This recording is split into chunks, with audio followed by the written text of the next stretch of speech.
Hey, welcome back to the Lead Up Podcast. This is Mike Harbour, your host and publisher of the Lead Up Podcast. Really excited to be here with you again today. We're tackling one of the biggest challenges organizations face today across any industry, any business, finding and then also keeping exceptional talent. You know as well as I do, business success is powered by great people. And it's getting tougher and tougher to find those great people and also keep them engaged in our organizations wherever you're at. But today, I'm thrilled to not have one, but two powerhouse guests with me. These are experts in the executive search field, headhunting, helping great companies find great talent. I want to welcome Chris Chun and Stephanie Shine to the Lead Up Podcast. Thanks for being with me today. How are y'all? We are good. Honored to be here. Thanks so much for having us, Mike. Yes, thank you so much. Yeah, well, look, I appreciate the opportunity to talk with you. You know, I was on your podcast several months ago, maybe last year Yes. sometime in 2024. I can't remember the date. I've slept a few days since then. That was a lot of fun. You guys are what a year into your new business now? How long's it been since you opened up Arkansas Talent Group? Yeah, next week, right, Sean? We Yeah, celebrate the our 14th. our 1 year anniversary. And before we even get started, I think we got to say thanks to you, Mike, for Yes. guiding us into the podcast game because we were kind of exploring that, and you helped us with things to buy and things to do and editors and all that fun stuff. And it was really impactful for us to get started on our journey for podcasting. So thank you to you for guiding us. Well, I appreciate that. No, thank you needed, man. I just try to help people. You know, it, success leaves footsteps, right? And so I followed some folks to learn some things, and I've made a lot of mistakes along the way. I started to lead up podcast in 2019. So, gosh, 6 years Wow. now, February the 5th, 2019, which as we're recording this, that was 6 years ago yesterday. So we're Wow. recording this on February the 6th. It's hard to believe, we're at 400 and some odd episodes Yeah. now, of doing this. And, I've been through lots of equipment, lots of challenges, but it's a great, kind of just informational tool, a marketing tool. Yeah. It helps me serve other people with a message. Maybe they don't want to pay for what I do, which is leadership development, but they can get a little bit of that on our podcast. It helps me connect with the world. So, how are you all finding success with yours? We've we've really enjoyed it. Something you said in the very beginning of when we were launching the podcast, which I think was very impactful for us, is said, don't worry about the numbers. Don't worry about your downloads. Don't, which I knew going into this, we knew that we weren't going to be the, next Joe Rogan. We've got a very a Yeah. niche lane that we're catering to for the state of Arkansas. And but I was skeptical about starting a podcast at first. Stephanie was definitely the driver and made me step out of my comfort zone. I thought, who in the world would listen to us? Um, but it's been amazing. It's been good just hear great leader stories here in the state of Arkansas. And I don't know what number we're on yet, Stephanie. We're in the Yeah, we're in the 40s. 40s, so we're still babies in podcasting. We're doing once a week during our non-compete because we weren't actually working. So we're not at the 400s yet, but we will be some one day. But we've enjoyed being able to connect with those candidates and clients. So we are just focused on Arkansas, specifically in the accounting, finance, and HR fields. And so we have CEOs on, HR directors, things like that. But it's been great to, especially during the non-compete, to be able to still connect with those in Arkansas, and then we're continuing to do it. It's been a great ride. Yeah, that's good. Yeah, well, 5 years from now, you'll be in the Yeah, 400s as you keep going, right? I hopefully. think, I think really it's just like anything in life, like recruiting. We're gonna jump into kind of what you all do in a minute, but anything in life is a game of longevity, right? It's not, Yeah.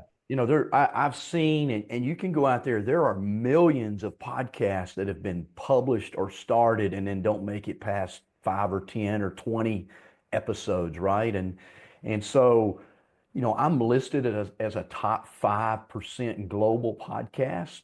Wow. But that's only because of my longevity. It's not like I'm getting millions of downloads. I'm nowhere near, I'm very niched in the leadership lane. And Mhm. unfortunately, there's not, people aren't coming to listen to leadership. It's weird. They love the Joe Rogans. They love the gossip stories. Yeah. They love, there's crime podcast out there that people listen to. There's all kinds of things that people listen to, right? They're not really coming to podcast to listen to really what we do, but we want to be able to serve those who are looking for what we do, right? And it's an opportunity, just like one of the ways, just for you all and our listeners, they may not even find what we're talking about interesting, but at least they'll get some ideas. I use my podcast, when I see somebody post like job ads on LinkedIn, I've recorded several podcasts about how to frame a job ad or how to interview. So I'll just send them a link. Hey, I know you're interviewing for somebody. You might find this conversation interesting or this podcast interesting, right? So just another way for you all to use yours as well. It becomes a kind of a door opener tool for me Right. as well, to serve people. So just play the long game. That's really what it Yeah. is. The long game. It's I've been doing this for a number of years and continue to have success with it. Let's jump into our conversation. What I really want to talk about is talent management, recruitment, the companies that do things well, and really let's just jump into kind of what does top talent want. So Chris, you've been in the business a long time of recruiting. Let's just kick off with some basics. When you're talking to those exceptional candidates out there, particularly for leadership roles, what are two or three top things that they're looking for or they prioritize when they say, okay, yeah, I'm interested in maybe looking into that job? It's fascinating how much this question has changed over the last decade or so. Between Stephanie and I, we've got about, I don't even know our number now, somewhere between 25 and 30 years of experience. And if you'd asked me this question 10, 15 years ago when I was first getting into the recruiting game, I would have told you compensation, right? Yes. It was like, you're calling a candidate. They're like, well, how much more money can you get me? Right. That was the game. That is not the game today. I would say comp, and it depends on a case by case scenario, but I would say comp's probably number three or four on that list. And so I think some of the big motivators today are number one, I'd say growth opportunity. Like when you're pitching a role, is this a growth role for me? And I'm really fascinated by the younger generation that they're even looking two steps ahead. Maybe they're in a senior accountant role today, but they want to know, all right, is this going to get me into a mid-management role? And then even further, is that going to get me into a controller role? And so they're really looking progressively ahead. So I think growth opportunity is important. I think culture fit and values are extremely important as well too. I know we're going to talk a lot, maybe individually about some of these topics, so I won't go too far in depth. But being culturally aligned and being excited to work for the company, whatever product or service they provide, like really being behind that. And then I would say lastly, flexibility. And I'm going to use that term loosely because flexibility is going to mean a lot of different things. And we'll probably get into a little bit of that too. I mean, that could be like hybrid, that could be like I need 1 to 2 days a week from home. That could be, hey, I've got to drop off my son or daughter across town at 7:30 in the morning. So I can't be at my desk at 8 o'clock. So I'm going to be there at 8:30. And so like kind of that 8 to 5 traditional model is kind of dying a little bit. Just need more flexibility. Like I'm going to get the job done, but maybe not in this 8 to 5 boxed window. I think is important as well too. So I would say that those are kind of the three that we see in candidates today. And comp is obviously still important, but not the leading factor. Yeah, yeah, I love that. I was just meeting with a company yesterday, and they've seen a dip in their turnover recently because they did a bump in compensation across the board. But what they've brought me in to do is they know that's not sustainable long term, right? People Yeah. will stay short term for a bump in pay, but if those underlying issues are there culturally that cause some disengagement or frustration, eventually that turnover is going to spike again or rise. And so, they've brought me in to begin to help them sustain the drop and even continue to make progress. Stephanie, what about you? What are some priorities that may differ based on the industry? I know y'all do a lot of different roles, and you may speak into that a little bit, where you and Chris and your practice focuses, but the different industries and where those priorities may differ based on maybe a healthcare industry or an accounting firm or a tech firm, what that might look like. I mean, I don't know. I don't necessarily think there's much of a difference in the basic aspects of what Chris was talking about. I think those top kind of 3 to 4 things you can see across industries. Candidates, and we'll talk a lot about this today because I mean, it is something that we're talking about with our clients and candidates on a daily basis, but flexibility is something that we hear on a daily basis, as well as culture. A lot of candidates are looking for really good cultures that align with their values, right? And what they're looking for. Now, there may be a difference between, let's say, a tech startup or versus a large, stable healthcare organization. And that difference would be like the risk tolerance, right? So candidates are all looking for different things.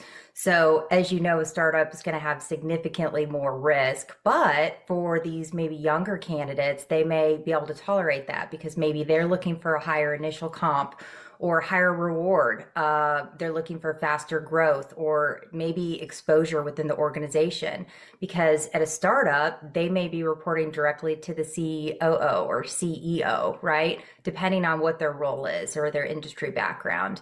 Versus a more stable, let's say, healthcare or manufacturing or industry, that's going to be less risk to a candidate, right? So there may be less reward, but maybe they're looking for stability. Um, and they're looking for their salary to remain pretty steady within their tenure there. So I think it depends on the candidate and what their risk tolerance is. So talk to me, both of you mentioned flexibility a little bit. When you say flexibility, I'm a little bit older than you two. I'm a Gen Xer. I'm in my 50s.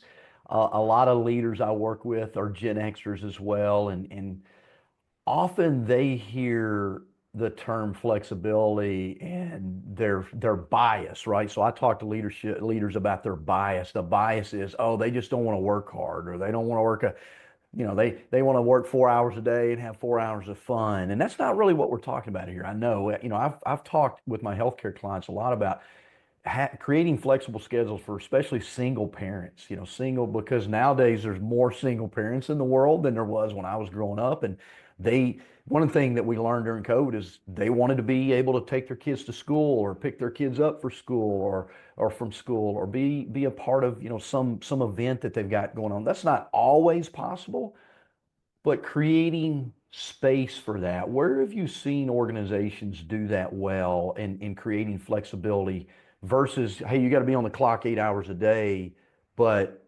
we're more interested in the work that you get done. Have you seen companies that are doing that well? Absolutely. To the point now where, we're talking with clients, me and Stephanie, especially say it's a new client and we're talking with the CEO and they're saying absolutely no flexibility, 8 to 5, we're 100% in office. The first thing we do a little bit is tense up, right? Because we know that just eliminated probably more than half of our candidate pool, Mm. because there's just, especially if you're looking for younger talent.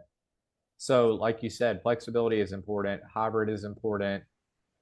The hard part is there's not a one box that fixes everything. It's almost like depending on the size of your company, you got to go on an individual basis, right? I mean, you may have people of all different ages and life circumstances, and you might have a single mother, or you might have somebody that's got a big family, or you might just have somebody that enjoys just being at home. And so the big issue is trust, right? And so can I trust this person? And so flexibility is so important. Hybrid is so important. It's the future. Um, we are always advocates for hybrid. Um, I see the pros and cons of both sides. Me and Stephanie did an entire podcast on this and weighed the pros and cons. And, you got to go on these by an individual case by case management scenario with each employee and find out what works for them. And like you said, flexibility really comes down to how much do they want to be in the office? Are they productive when they're not at the office? But more important, really the flexibility point is say, hey, I've got an electrician that's coming to my house at 2 o'clock this afternoon. I've got to run home. I've got to go talk to this person. You know, can I just work from the house the rest of this afternoon? Because life happens, right? It's like, do I have to take a half day of PTO, or do I have to run home and take a really late lunch break and then try to scramble back to the office? Just scenarios that pop up like that are really important to candidates. And so, yeah, like we said, that flexibility is it's hard to describe. I mean, there's a lot of different scenarios, but that 8 to 5 model, we need you in the seat every single day. It's hard. It is hard to find candidates that are open to that. Yeah. And I think it depends on the industry, right? Some industries like manufacturing or construction, they may need their employees on site or with customers, or if they're a service industry. So Chris and I primarily are in the accounting, finance, and HR fields, and then in Arkansas. So we have maybe a different view, right, than a national view or a much larger organization. Yeah. Because in Arkansas, we have some large companies, but we're primarily small to mid-size organizations. And so what we've seen since COVID is that, and during a lot of the organizations in Arkansas, they went remote or they went hybrid, and they did a really good job at it. And so as we are kind of, getting out of that era, some companies are trying to go back to the office, just like we hear these national companies are doing so, right? But, flexibility to us and how you're going to get top talent is hybrid. In addition to, like Chris said, being flexible to individual cases, like being able to run home, having a flex schedule. Maybe someone wants to work a 9 to 6 or a 9 to 5 or something like that. But primarily what we're seeing is the winning recipe is a hybrid situation, allowing the employees that want to work 1 day, 2 days, or 3 days at home. They are absolutely keeping the talent, and they're attracting the top talent that we have in the marketplace today.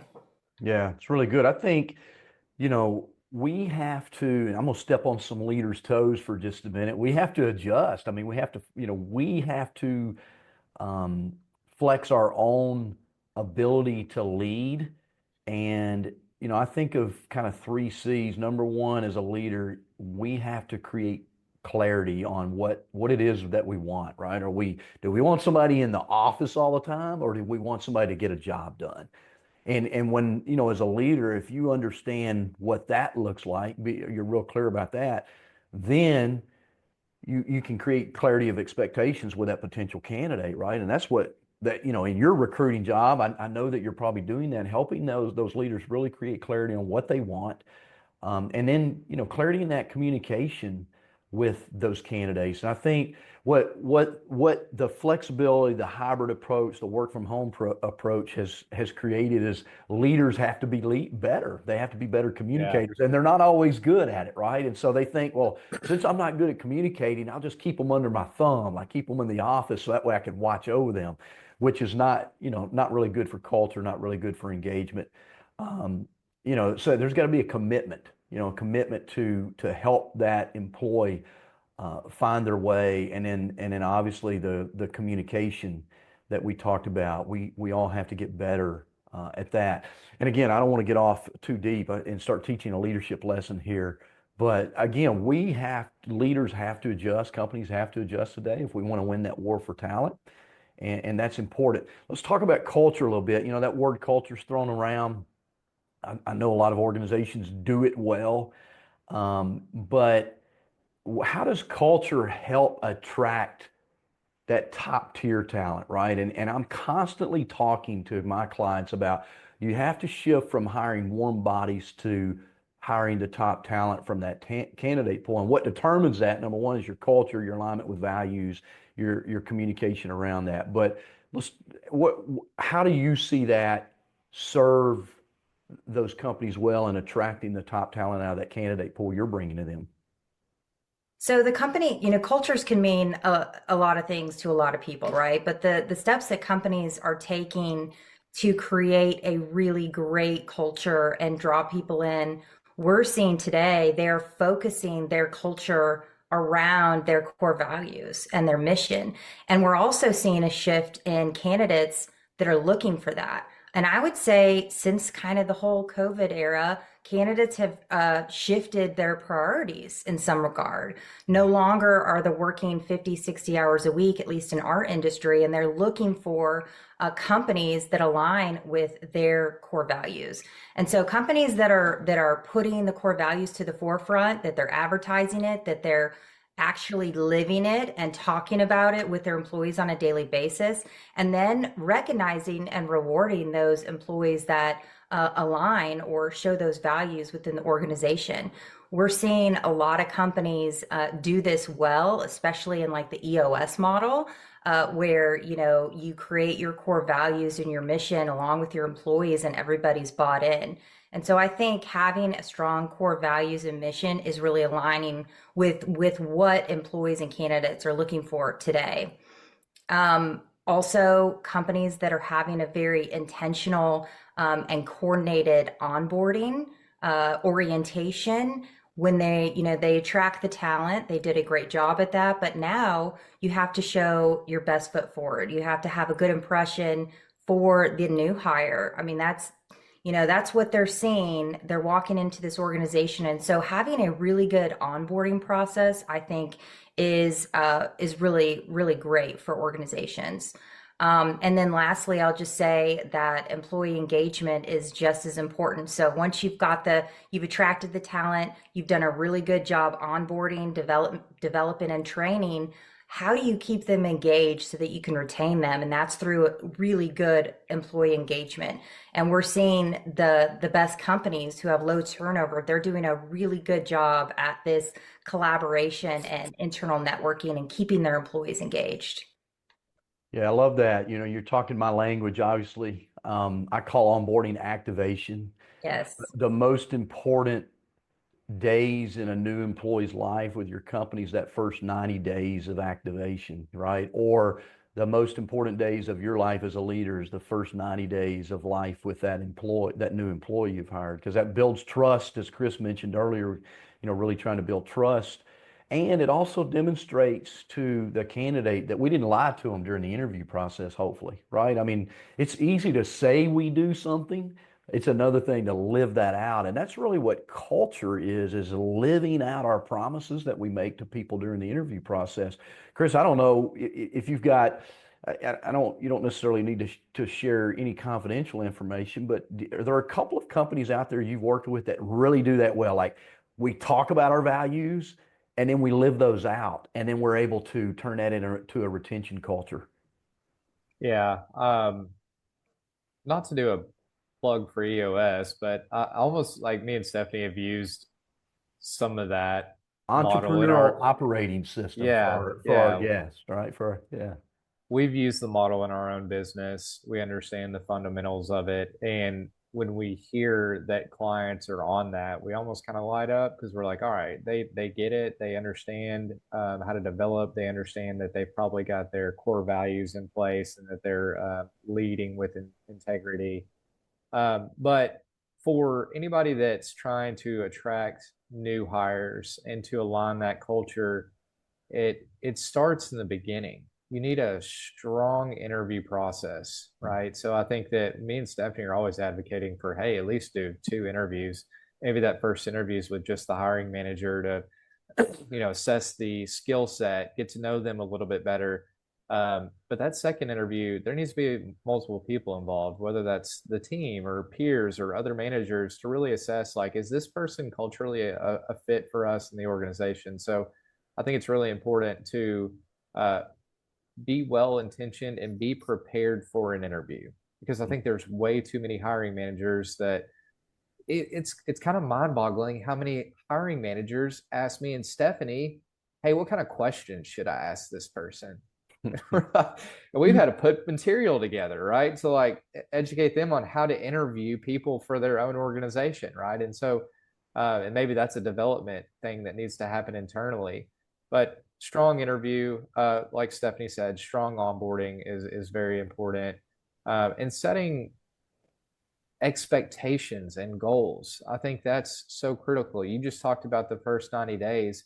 I can't tell you how many times me and Stephanie are the middleman between a client and a candidate after a placement. They were like, "Hey, candidate, how's the job going?" And they're like, I think it's going good. I hope that I'm like meeting their expectations." And I'm like, "Well, have they not communicated that with you?" And then you like talk to the client like, "Oh, Mary's knocking it out of the park and we love her." It's like, well, hey, communicate that to her, because we have to run back to the candidate and say, hey, they think you're doing an amazing job. Just keep up the good work. And so I think that setting expectations and goals for each other, whether that's on a daily, weekly, monthly basis, so everybody knows that they're on the same page. And companies that are doing that are the ones that are truly excelling too. Yeah, that's so good. In my work, you can send those people my way, by the way, Chris, but in my work, Yeah. this is what I'm teaching leaders how to do, right? Is Yeah. how to activate someone in that first 90 days.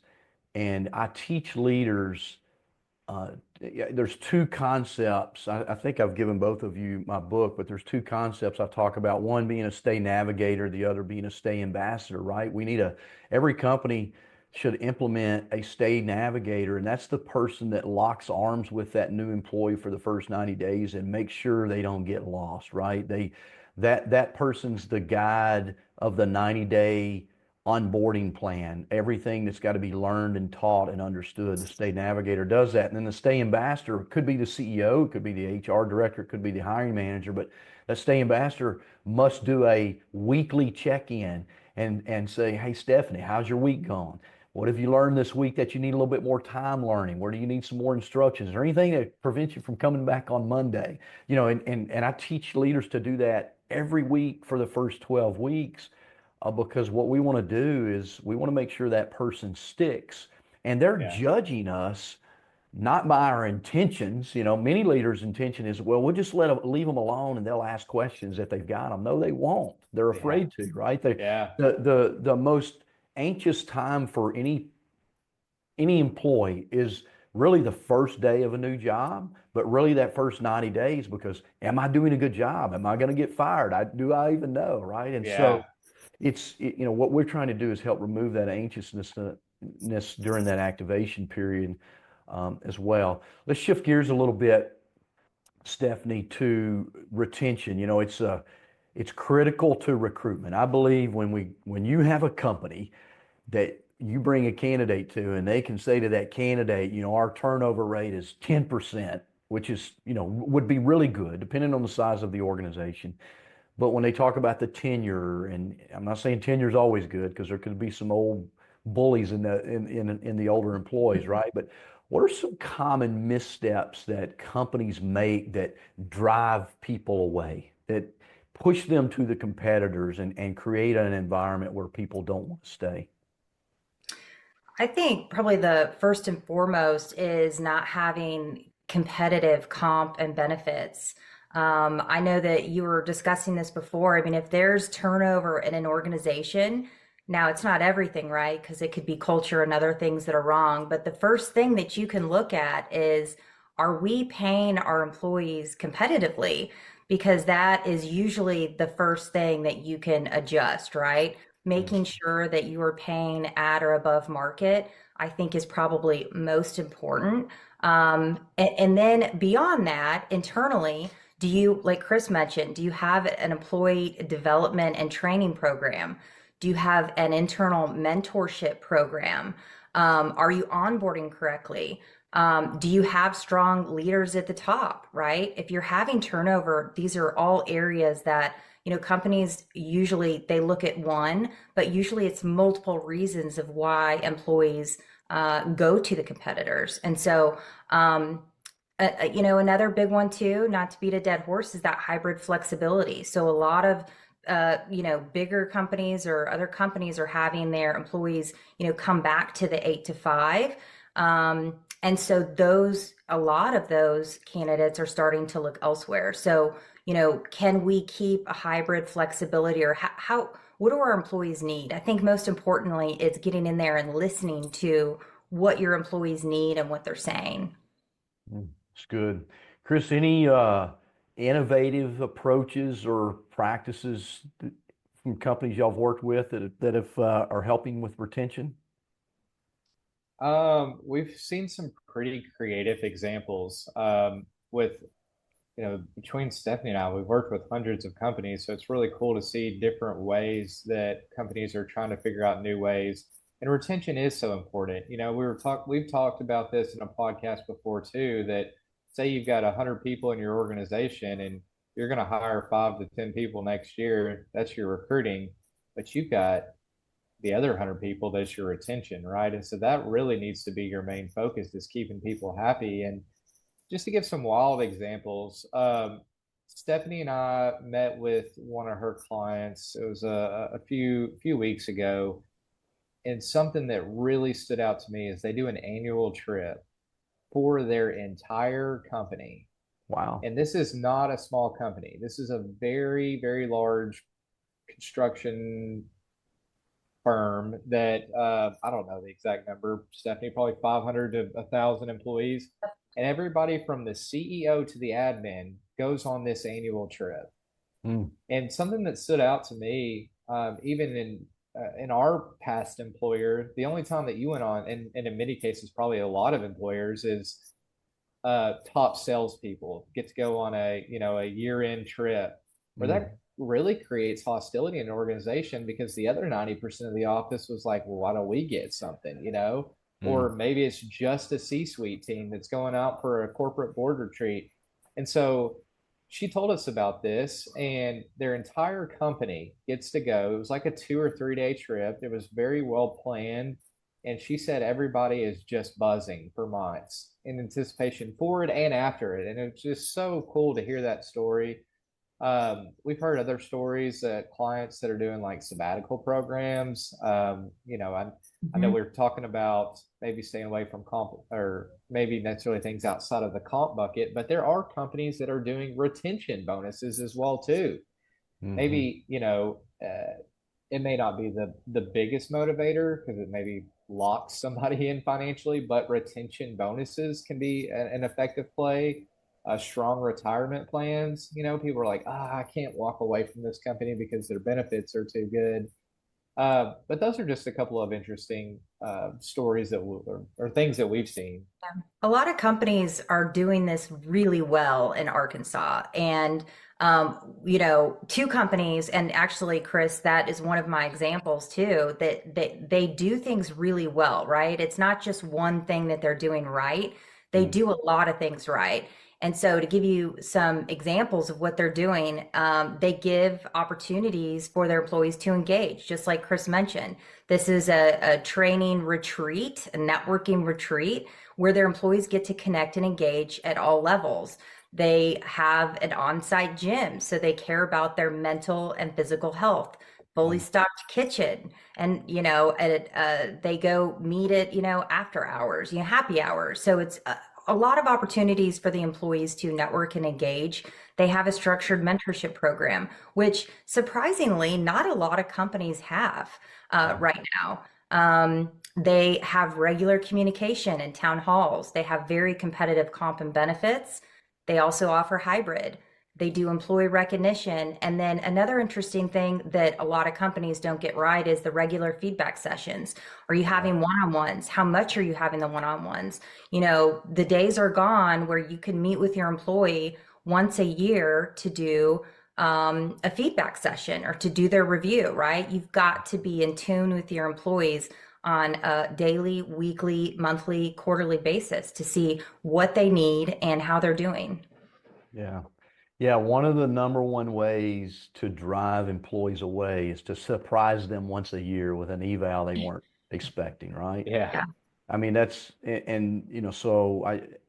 company I just met with yesterday in Atlanta, that's what we talked about. That's kind of what their culture's been, right? And so we're going to establish in May, roll out a new evaluation plan, and then monthly one-on-ones with all of their team, right? So that they have 11 coaching sessions a year plus one annual eval, right? And again, sometimes I just want to speak to our listeners. We're not talking about hour-long coaching sessions. It could be a 15-minute, you know, review of the month and how they've done as it aligns with the values. Incorporate your values into every conversation that you have, right? And I love the mentoring programs. Yes, failure in a lot of areas there for companies where, I mean, if we want to create an environment, the number one reason people decide to stay, comp being comp being equal, the number one reason that people decide to stay is, do they feel valued by their organization, right? And Yeah. and that value can come in a lot of different ways. It could come in like mentoring programs where they learn how to be a better human, a better mom, a better financial steward. I mean, there's a lot of different things that we can do for them. It could be I love the physical fitness and, well-being, spiritual fitness, whatever those things are, companies that do those things well, where they set up programs for that. And so I think there's a lot of different ways. Yes, some of those things cost money. Depending on the size of the company, it could get really expensive, especially for those companies that are doing big trips as well. So love, love what the value, Chris, Stephanie, you brought to us today, and what companies are doing well. One thing you didn't share today, that let's talk about from the candidate side. We've talked a lot about a company side. What does the candidate need to bring to the table to be a great fit for a high quality company? They definitely have to bring skill set, right? I mean, we're so accounting and finance focused that they definitely have to have the credentials. They got to have the passion. They got to have the drive, the will. I think, especially when you're looking at maybe the newer generations, hiring managers are laser focused on people or candidates that are mature for their age, people that are thinking forward facing. I think also you got to think about the way technology is evolving, especially in the accounting and finance landscape. But people that are going to really excel in their careers are people that have multiple software experience, people that are dabbling in AI, people that are can bring new solutions to companies. The more skill set that you have, the farther you can go in a company.